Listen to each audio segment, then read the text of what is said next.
So hi, Ed, sort of Susan here. You can see my camera be sort of like slightly in different places throughout the video because the thing I'm using, I'm gonna be honest, I absolutely fucking hated. I literally got on thinking it was better, and I regret my decisions. But the other one's coming in soon, so yeah. I had to deal with the camera falling multiple times throughout this and pissing me off. So, if you see me aggressively getting pissed off throughout this, that's why. Hello. So, I have read all of Harlan Coben's Mickey Bolitar series, and I have some thoughts. So, let's start with book one, which is Shelter. So, basically, Mickey and his seemingly new group of friends, which are Emma and Spoon, they help him look for his girlfriend because she basically seemingly went missing like into thin air and like no one knows what happened to her. So anyways, she ends up in like a strip club, just somehow like her mom was there, like her real mom, and then like it got like then she sort of got wrapped up in it, and it's like but I just want to point out, these are like high school teenagers, like that. I mean, around the age, that's kind of around the age to like realize that. At the same time, that still feels weird, but like, yeah. Anyways, Emma's sort of like, she's sort of like an emo alternative personality, I guess you could say. And Spoon's just basically like annoyed, but he's like really just like, I find him cute and nice in my opinion. Like, that's just how I find him, because he reminds me of one from like Transformers. Like, I feel like he's so innocent, honestly. Well, yeah, like this entire series, each book ends like on a cliffhanger, and like, I get you want like to read two more, but I don't like when books do that personally. Because it's like, because I just feel like that just feels weird to me, and also like these books are very sort of character development and like, I guess, world building based, which that's just not my cup of tea, but like it's very much that, very much. So if you're interested, like that's for you, but like it's just so much like I couldn't sometimes, like there are moments I couldn't put the book down, and there are moments I was like, this is too much. So anyways, on to book two. It's called Seconds Away, and 62 features honestly one of my like favorite lines throughout just the entire series, I feel like. Yes, but today I have a meeting of the MILF Club. Excuse me. Musicals, I love Foundation. I'm sorry, but I just like, I can't get over that line. Like, it's just, anytime I hear an abbreviation or see it, that's where my mind goes to. It's dumb, but it's a good line, let's admit, okay? Like, I think it's a good line, honestly. Out of like the entire series, that's what I take away from this, and that's just weird and funny. This book is basically about finding the truth about what actually happened to sort of Rachel's mom, and just like about what happened to Rachel, because spoiler alert, in this book she gets shot, basically.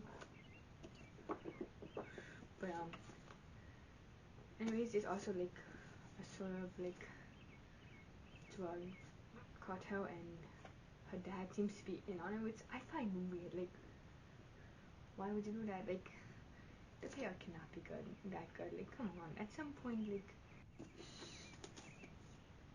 So Angelica Wyatt is Emma's mom, which that surprised me because like they're just two completely different dynamics. Like, Angelica Wyatt is a popular sort of movie actress, and Emma is sort of like the alternative like kid. So like that dynamic caught me off guard, but it's also like adorable because you can tell Angelica Wyatt really cares about her daughter, and that's just I appreciate that personally. Like, honestly, like, oh my god, like it's just. So, anyways, Rachel is told the truth about what actually happened to her mother, which she disassociates Mickey and the others for like a while, which is fair. Like if I found out that big of a secret about like how how a family member of mine actually died, like I wouldn't want to associate with people either. Because that's just a lot to mentally process without a doubt.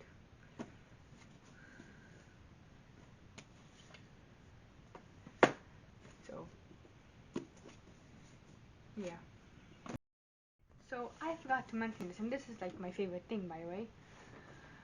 Around where I live, they have these like book cubbies where you can give a book and take a book, basically, and I love that. Like I love that whole process. Like someone in this town has my copy of Mean Girls and Crazy Rich Asians, so I regret giving up Crazy Rich Asians, even though I read because I want to reread it, but I'll reread it on my Kindle, which I got the third book on, which is found.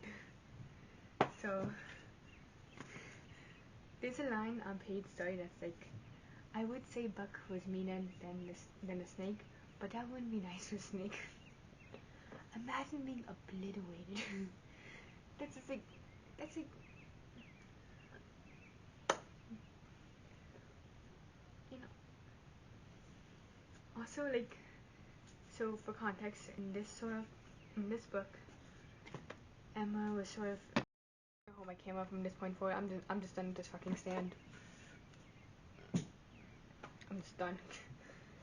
So, anyways, Emma Emma basically is talking to someone online who she calls her boyfriend, and throughout the story, you find out that the person that like is the profile picture is basically not the person at all, and turns out to be Buck, who is Troy's friend, as in Troy, the basketball player, his friend. They're both on the basketball team, but anyways, this dude is talking trash about Emma and about her appearance and stuff. It's like a lot of people throughout the series do. It's not.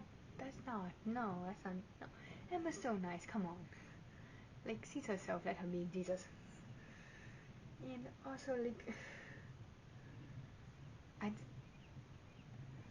I like how Mickey wants to like kick people's asses for just hurting Emma's feelings, basically, and just basically not talking nice about her.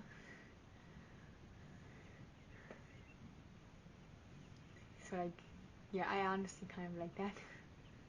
But he also seems very like romantic about it, which that did not really happen in the other two books. So like, it's very much in this book, but not in the other. And I don't like it. That's just out of place to me.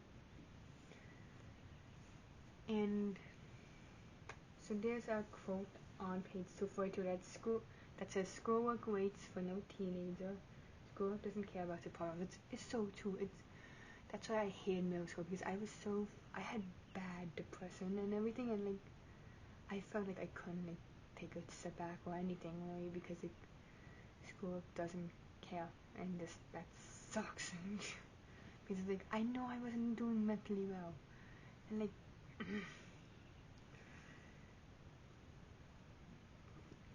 but anyways, later in the book, so Troy denies that he was doing steroids, but in the end we find out was a lie. He didn't do steroids, and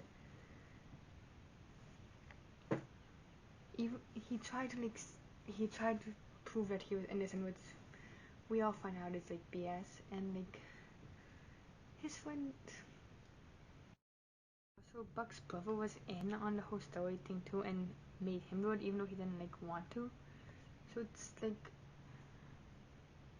because Buck was pressured by pretty much his family to be like his brother, and like not everyone can be like his siblings. Like that's pretty much an entirely different lifestyle. I feel like whole exercise routine and everything, like, and like pressing someone to do it who probably doesn't have like any interest in general, or just the physique. I feel like it's just not, no. And yes, it's a plane. Like I just don't like that, and also that's your brother and friend. Like, I cannot imagine, like, being betrayed by both. Like, but by the end through all of this, we find out that Mickey's father, Brad Bolitar, was alive this like entire time. He is stuck in like a sort of safe area for like 8 months. It's honestly feels like years. Like I cannot imagine that. Like I'm trying and I can't.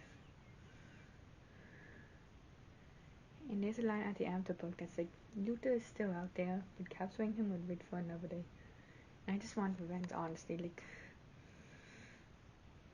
Luther's the reason like this all happened. Like Luther was basically one of the kids that like was saved from like the Holocaust, sort of like he didn't want to be saved. It seems so. Just like he's taking it out on everyone and just like. But yeah, I don't know how I feel about the Holocaust or like other traumatic events being like used for like storylines. I don't know how I feel about that if I'm honest. Like that feels weird to me. And also, I thought Lizzie Sobeck was like the person of the Ebola shelter who basically saved kids from the Holocaust and like saves kids from like dangerous and just dangerous situations that they should not be in. Like I don't know how I feel about her just randomly like coming and helping and leaving everyone else like do all the work. Like I don't like that. Like there should be more than you just going boop boop like. Yeah. In general, I mean, it's not a bad series, but if that was a series I was interested in, like, it would be a different story, but I just don't like very much world building stories, like, I just don't. And, Mickey does have an uncle named Myron, which he does have his own sort of series, but it's 11 books, so I don't know if I'm ever going to read that, especially with a lot of college going on, so probably not. But it's at the very bottom of my to be read list, so I haven't decided still. So I don't know. But yeah, I'll leave a link to these books if you're interested. Like they're not really that long of, even though they seem like big or reasonably sized books, I feel like they're not really that like long of a read, and the chapters are short. So yeah, if you're interested, everything will be below. But I'm probably not going to look at these again, honestly. Like it's just yeah. So I hope you and I hope this was at least somewhat interesting to watch. But yeah. Can't wait for the new desk tripod. Because the one I have now I absolutely hate, and it's only been like not even a day.